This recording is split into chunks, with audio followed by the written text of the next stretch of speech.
They bulldozed my wheat field at sunrise, sipped lattes while doing it, and then handed me the bill. Was it theft? Was it legal? Or was it just the beginning of something far darker?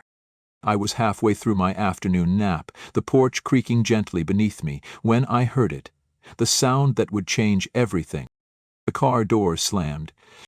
Then heels. Click, clack, click, crunching on my gravel driveway like they owned it. By the time I opened my eyes, she was already halfway up the path. A woman in a white pantsuit, hair flawless, lips tighter than the rules she came to enforce. In her hand, a bright yellow notice. Behind her, an agenda dressed up as a garden. I should have known then. This wasn't just a neighborly complaint. This was a hostile takeover, with permits? What started as a simple HOA complaint about a barn ruining their view turned into a full-blown land war. They claimed my field. They sent bulldozers. They burned my history to the ground. And when I fought back, with deeds, documents, and 100 years of family legacy, they came for my water, my reputation, and even my life. This is not just a story about a farm. This is about power, corruption, and the fight every forgotten American faces when the system sides with the entitled. If you've ever felt powerless, if you've ever watched someone rich and smug rewrite the rules to steal what's yours, if you've ever stood in your own yard and been told you don't belong, then this story is for you. Because I didn't just survive. I exposed them. I was still rubbing sleep from my eyes when she shoved that yellow paper at my chest. "Violation notice," she said, like it meant something. I blinked. Violation of what? Karen Whitfield, president of the Sunny Meadows HOA, freshly imported from some gated suburb in Arizona, gave me a smile so tight it could slice steel. "Your barn," she said, her nose wrinkling as if just saying the word was offensive. "It's an eyesore. The residents across the street have complained." I looked past her, across the two-lane road to the row of overpriced McMansions, all lined up like cloned teeth. My barn stood just beyond my irrigation ditch, paint faded, sure, but upright, proud. Built in 1937 by my grandfather's own hands. That red barn had withstood 2 hurricanes, 5 tornadoes, and a lightning strike that split our old oak tree in half. I turned back to Karen. "Ma'am, I'm not in your HOA. My land was here before your subdivision ever existed." She didn't blink. "Your structure is visible from several premium view lots. It's lowering their property values by up to 15%. That falls under our visual harmony standards." Visual harmony standards. She said it like it was scripture. I looked down at the paper. It had a fake official stamp, a QR code, and some nonsense legalese about architectural disharmony, but none of it mattered, because it wasn't real. Here's something most people don't know. HOAs only have jurisdiction over the properties that are voluntarily part of them. If you don't sign the CC&Rs, the covenants, conditions, and restrictions, they don't own you. But they like to act like they do. And that's where the real danger lies. You see, Karen wasn't stupid. She wasn't marching around in heels on gravel because she didn't know how to read a map. No, she was testing me, testing if I'd push back. Because if I didn't, that fake violation would be the first brick in a wall designed to cut me out of my own land. I later found out that Karen had already filed 6 violation notices against other edge-of-neighborhood properties, most of them older homes or smallhold farms. The goal wasn't aesthetics, it was absorption. They wanted to absorb us, one silent plot at a time. And it almost worked. I remember standing there, gripping that notice, my boots heavy with mud, and for a split second I doubted myself. Was my barn really that ugly? Had I missed something in the zoning maps? Was I somehow in the wrong? That moment right there, that's how they win. Not with force, not with facts, with doubt. Because if they can make you second-guess what you know is yours, they don't need bulldozers. They've already bulldozed your will to fight. But not this time. I crumpled that paper and stuffed it in my pocket, not out of anger but as evidence. I knew I'd need it later. And sure enough, I did. Because what I didn't know that day, as Karen clacked her way back to her SUV with that smug little smile, was that this wasn't just about a barn. It was about my East Field. It was about a land grab. It was about power. The violation wasn't mine. It was theirs, from the moment they crossed onto my dirt and pretended it was theirs to claim. And by the time I found out what they really wanted, it was almost too late. But that comes next. When I woke to the sound of bulldozers at dawn, crushing 50 acres of winter wheat under the first sound I heard wasn't the birds. It was steel. Grinding, growling, crushing gravel. Then came the unmistakable whump of hydraulic arms shifting weight, followed by the splintering scream of a fence post snapping in half. I sat bolt upright in bed. Not a tractor. Not a delivery. Bulldozers. I yanked on my boots, barefoot, shirt half buttoned, and stumbled outside into the pinkish haze of dawn. The air still held that early morning chill, but the heat in my chest drowned it out. And there they were. 3 massive yellow bulldozers rolling straight down my access road like they owned the damn place. Karen's shiny white SUV led the convoy, flanked by 2 sedans with the Sunny Meadows HOA logo stamped on the side. Men in neon vests walked alongside the machines, sipping coffee like it was just another Tuesday landscaping gig. But it wasn't, because they were plowing through my wheat field. 50 acres. Nearly a fifth of my yearly harvest. Gone, shredded under treads and shoveled into mounds like construction site debris. I ran toward them, shouting, waving my arms. "Hey, stop, this is private property." They didn't stop. They couldn't hear me over the roar of engines and the hiss of flattened stalks being ground to mulch. My breath caught when I saw irrigation pipes burst like arteries, spraying arcs of water into the sky. Water my father laid down 30 years ago. Pipes I repaired with my own hands just last week. Standing by the tree line was Karen, arms folded, sunglasses perched like a crown. Next to her, 5 HOA board members in matching blue polos, sipping out of branded tumblers, watching my destruction like it was a live taping of Good Morning America. I stormed over, my voice shaking from rage. "You're trespassing, you're destroying my crops, I'm calling the sheriff." Karen tilted her head like a curious cat. "Oh, we already spoke to the sheriff's office," she said sweetly. "According to county records, this section of land was never properly registered to your family. It's been designated community land for decades." She pulled a folder from her designer tote. Inside I saw red marker lines on a faded property map.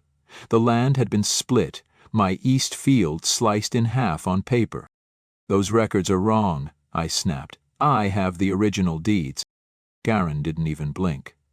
"That's a civil matter. We've already obtained permits. You can take it up with a judge." And that's when it hit me.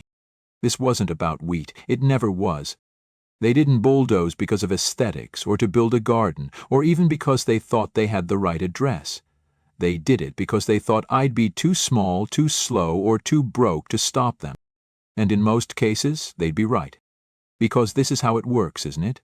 People with polished shoes and printed maps walk onto land they've never toiled on and say, "This belongs to us now."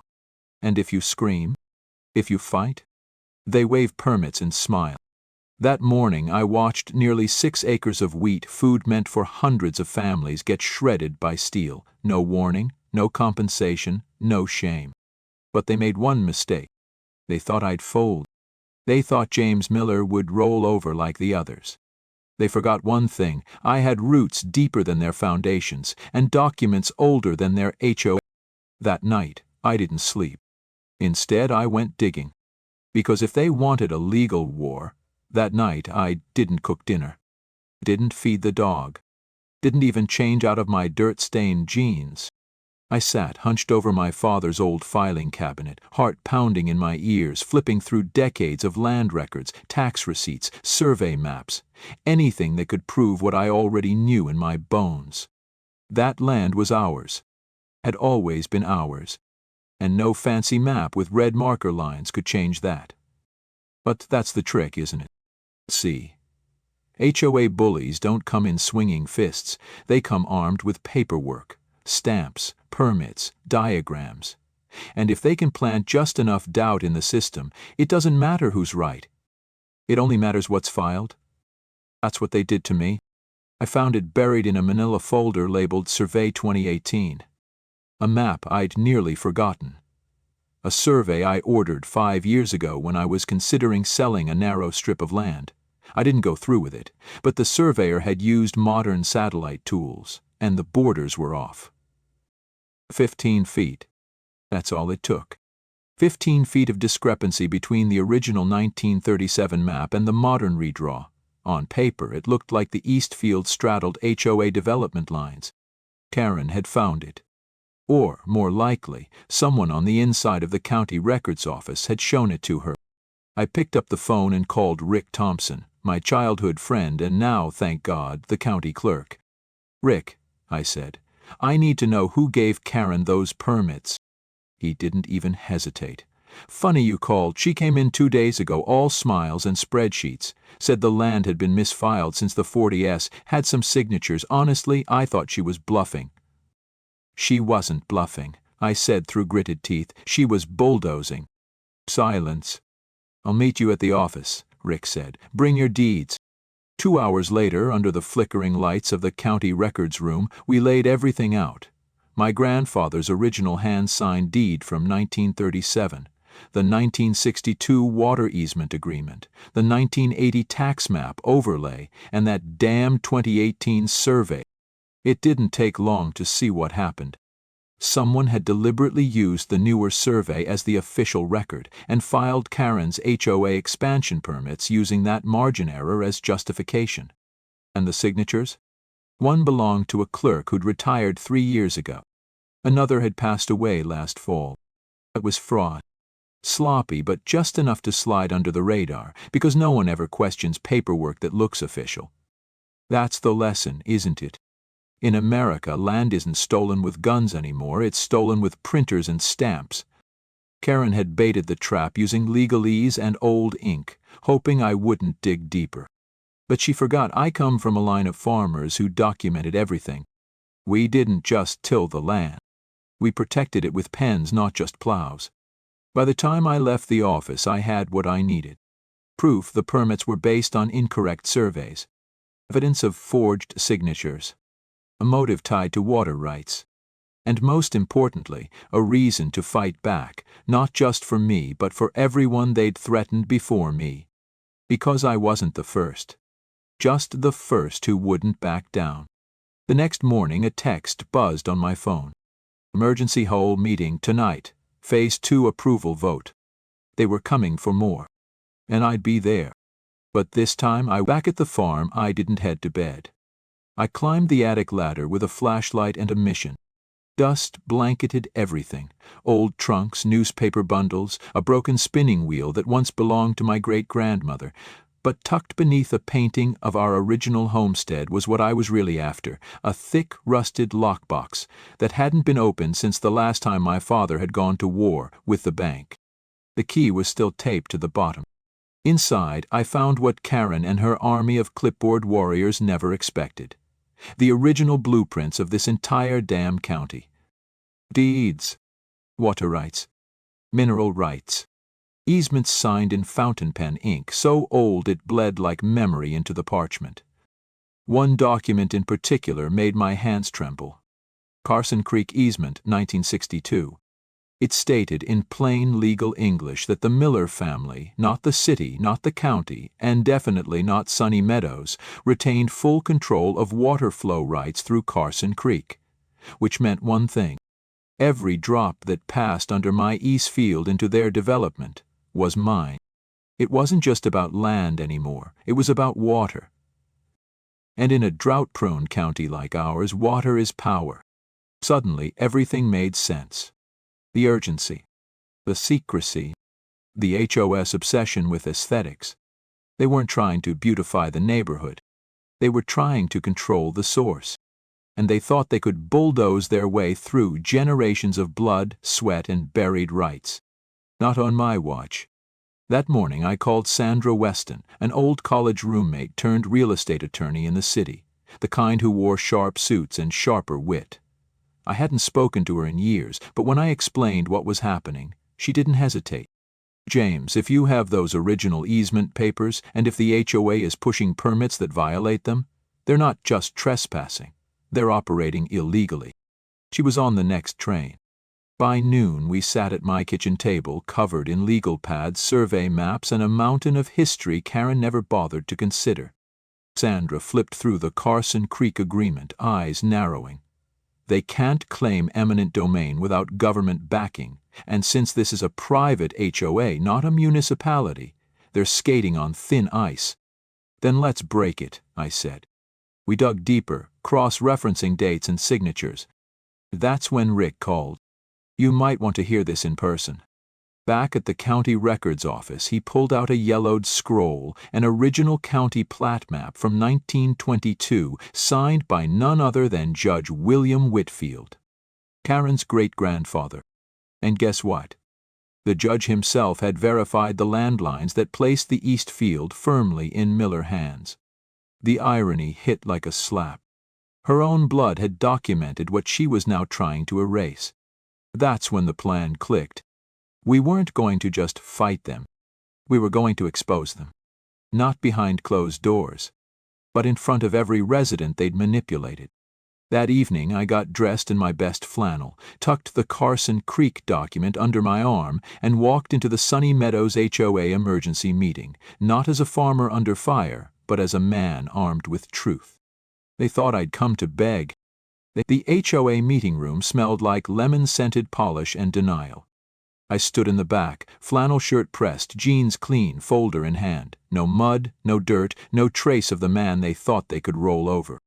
Around me, rows of Sunny Meadows residents chatted politely over free coffee and tiny cupcakes, with HOA logos piped on top. A mural of future development hung across the front wall. Tennis courts, koi ponds, wellness gardens. Everything except the truth.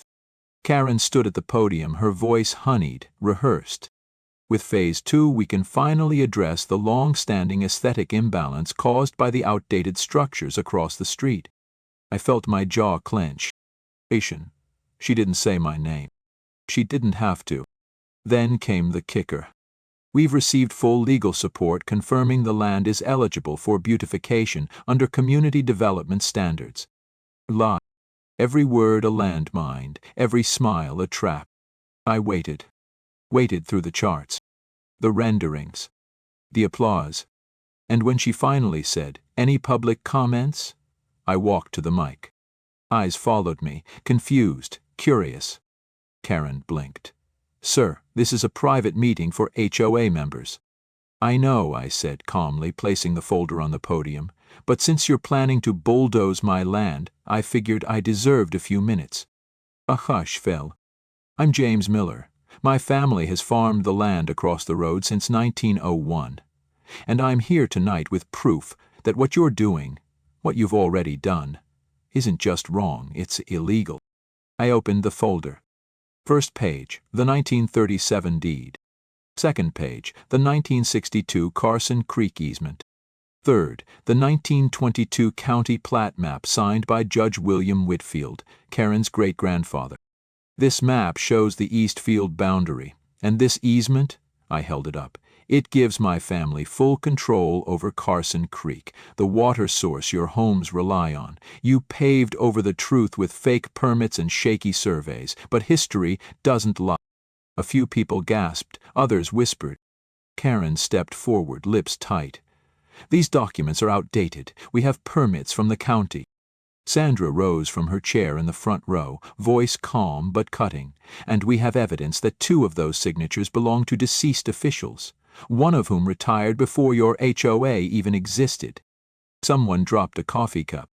Doug Wilson, the new HOA vice president, grabbed the mic. "This is absurd. You think a few old papers will stop progress?"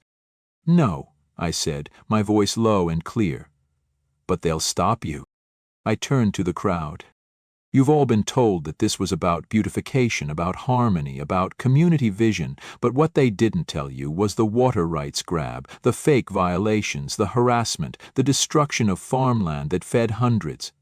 They didn't tell you because if they did, you'd say no." The room erupted.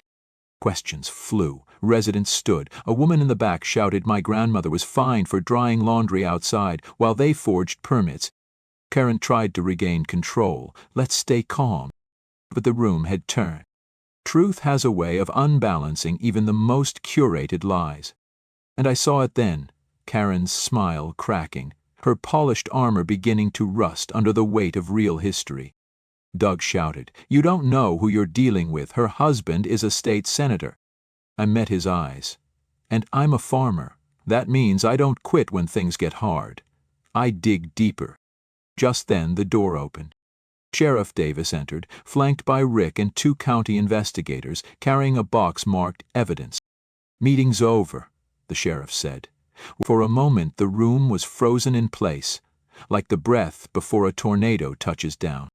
Then Sheriff Davis dropped the first bomb. "We have reason to believe that multiple property permits issued by Sunny Meadows HOA were obtained using falsified documentation," he announced. "This includes backdated surveys, forged signatures, and violations of county easement laws." Gasps. Then voices. Then chaos. Doug Wilson, still clutching the mic, stammered, "This is harassment." Rick stepped forward with a folder. "Here's a permit filed under the name of a county official who retired in 2020. Here's another with a signature that doesn't match anything in our archives," Sandra added. "And here's the property tax log that shows HOA members purchased over a dozen homes in the last 5 years, most after levying HOA violations that drove the original owners to sell." The crowd turned. Eyes once full of HOA pride now burned with betrayal. "I was fined for a paint color," one woman shouted. "They said my lawn chairs were a hazard," barked an older man in the second row. Another resident stood up, shaking a paper. "You charged us triple for water and said it was a county surcharge. This says the money went into a private company owned by Karen Whitfield." Karen's carefully composed face began to crack. I was advised to form that company for management purposes," she tried. "It was approved." "By who?" someone yelled. "Your husband, your board, or the dead guy who signed that permit?" The meeting had become a wildfire, and no amount of PR gloss or HOA jargon could contain it. Sheriff Davis raised a hand. "Quiet down, folks, this isn't a trial. But based on what's been presented, the HOA board is now under formal investigation. We'll need to see all HOA financials, communications, and voting records immediately." Karen turned pale. Doug backed away from the podium. A younger board member actually slipped out the side door. Never looked back. It was the unraveling of an empire, built not on community but on coercion. And as I watched the people around me, people who once believed every HOA flyer, every glossy rendering, begin to see clearly, I realized something. This fight wasn't just about my field. It was about every homeowner who'd ever been silenced, fined, or threatened for not fitting in. The HOA had built a kingdom on fear, and fear only works as long as no one speaks up. That night they heard us loud and clear. A woman with a baby on her hip walked over to me. "If they revoke those permits, does that mean we lose our homes?" I shook my head. "No, you keep your homes, but the lies, the price hikes, the intimidation, that ends." Her eyes welled up. "Thank you." I didn't know what to say. Because it wasn't just me who won that night. It was the entire town waking up from a long, expensive nightmare. But just when I thought the storm had passed, my phone buzzed. A call from Rick. 3 words on the screen. They hit back. What I saw when I got home made my blood run cold. Fire trucks, police tape, orange flames licking the side of my family's bone. The flames reached for the sky like hands of the past, trying to take back what little I had left. My barn, the barn my grandfather built in the middle of the Dust Bowl with his own 2 hands and rusted nails, was ablaze. Firefighters scrambled with hoses. A sheriff's deputy held me back as I screamed, "That barn survived 2 wars and a tornado. You can't let it go like this." But the flames didn't care about history. Neither did whoever lit the match. By morning, only the stone foundation remained. The smell of smoke lingered like betrayal. Sheriff Davis put a hand on my shoulder. We're investigating this as suspected arson, but there's no camera footage, no witness, no proof. Just like they wanted. The message was clear. If you fight us, we burn everything you built. But I'd already lost too much to run now. And I wasn't the only one. That same day a neighbor called. Then another. And another. They'd all been hit. Quietly, surgically. Sudden inspections. HOA fines for unauthorized pets, improper grass height, even political flags. One woman had a lien placed on her home for an unpaid $42.00 landscaping fee without warning. This wasn't just retaliation, this was warfare. Paper warfare, psychological warfare, and in some cases literal fire. That's when I knew what we were up against, not just Karen, but a system she'd built to protect herself long after the HOA title was gone. She had stepped down publicly, but she was still pulling the strings, whispering orders from the shadows. That night I sat at my kitchen table, black coffee in hand, staring at the burned field outside my window. I thought about giving up. Then I remembered my father's words. We don't fold, son, not when the land still breathes. And mine still did. So I got to work.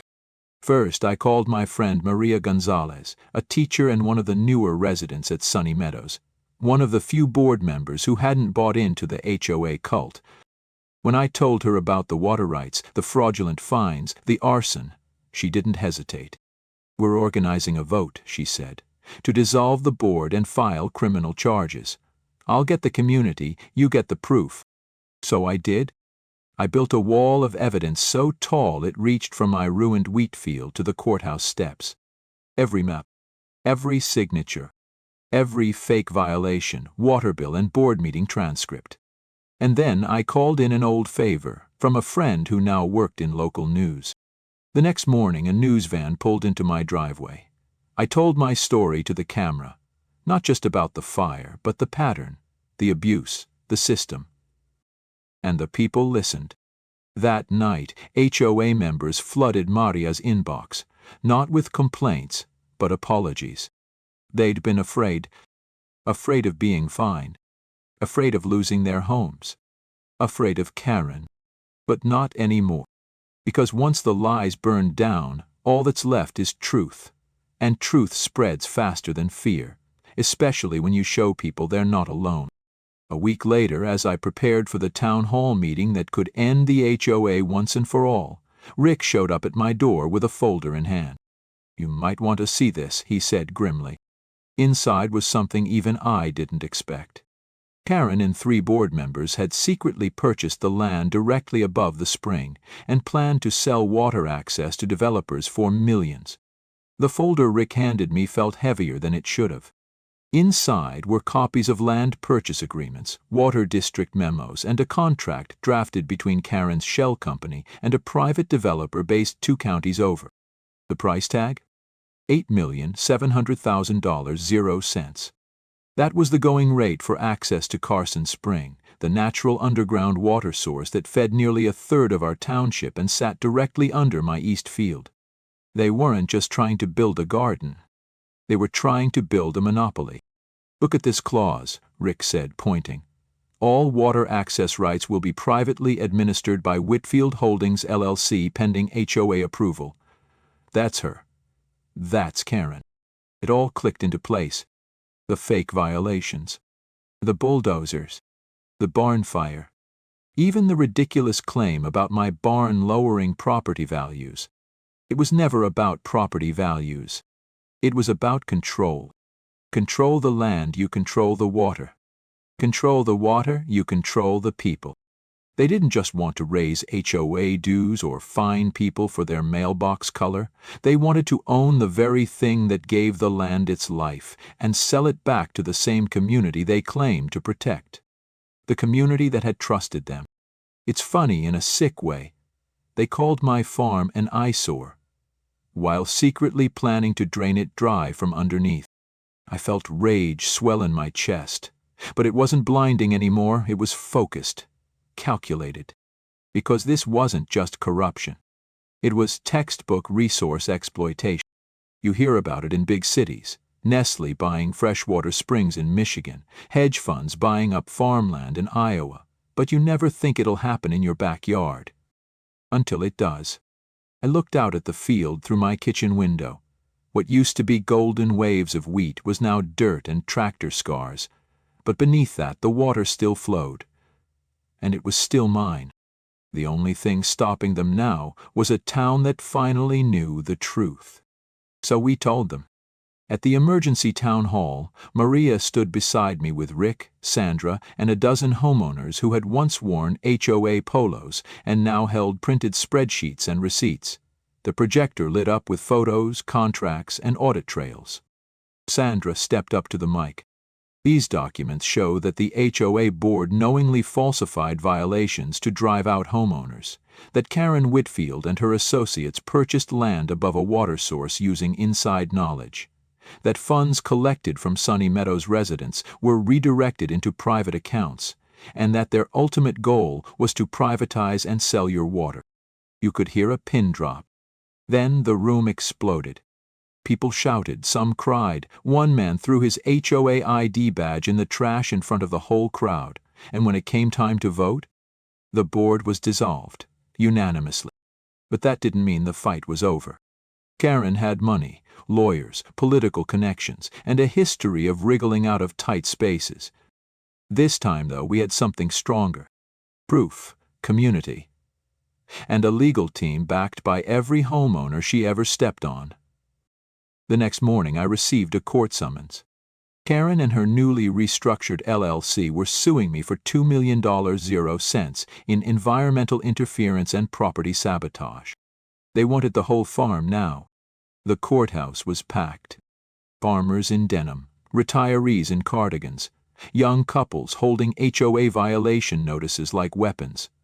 News cameras lined the hallway, and in the front row, Karen Whitfield, perfect hair, blood-red lipstick, and eyes that refused to blink. She still thought she could win, that the system would bend to her like it always had, that her last-ditch lawsuit, claiming I'd sabotaged community development, would scare me into settling. But this time, she was the one under the spotlight. Sandra stood tall in front of the judge, calm, precise. "Your Honor," she began, "the defendant, Mr. James Miller, is not just a property owner. He is the lawful steward of a family legacy that predates the very community attempting to destroy it.